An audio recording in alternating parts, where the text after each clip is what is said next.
travels in this town. How long has he been out there? 6 years. You don't survive in a forest for 6 years alone.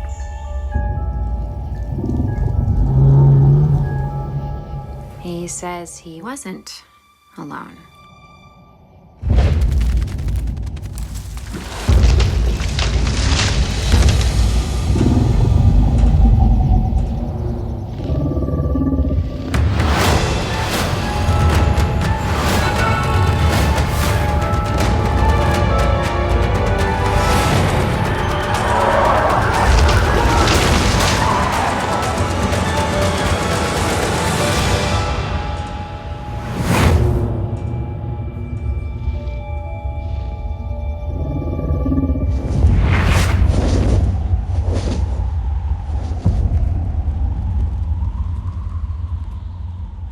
American Mowgli, Son of Nell, live action, The Good Dinosaur.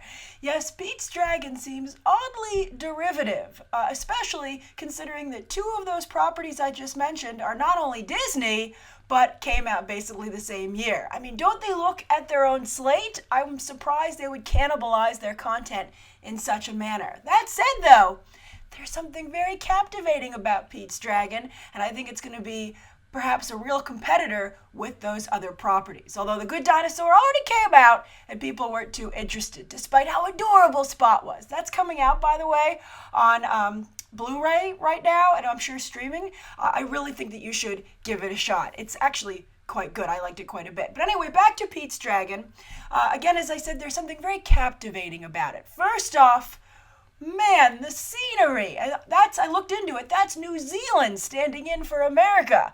And Hobbit country is as beautiful as ever. I'm also impressed with the effort that they made for what is basically a family film, right? I mean, it's a lot of work to fly everybody to New Zealand, although I'm sure they have quite the film crew on hand, locally. But still, that's a really big effort for a film like this. So it makes me feel like they're going to make that big of an effort in other areas as well, like the acting and the script and the visual effects. So I think that's very encouraging.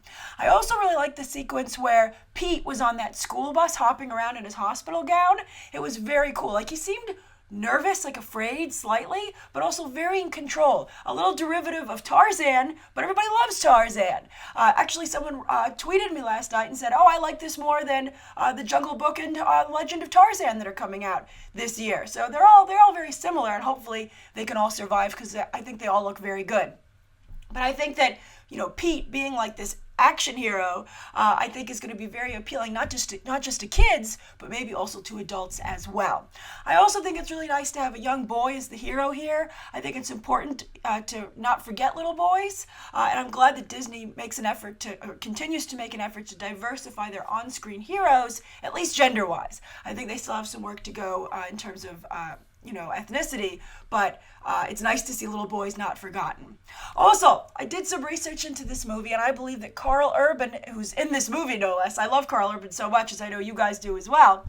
Karl Urban is playing, I think, the villain in what could be a very sophisticated and dark story, and those make sometimes the most haunting and coolest kids' stories. Finally, on that note, we only got to see a little bit of Elliot the Dragon towards the end.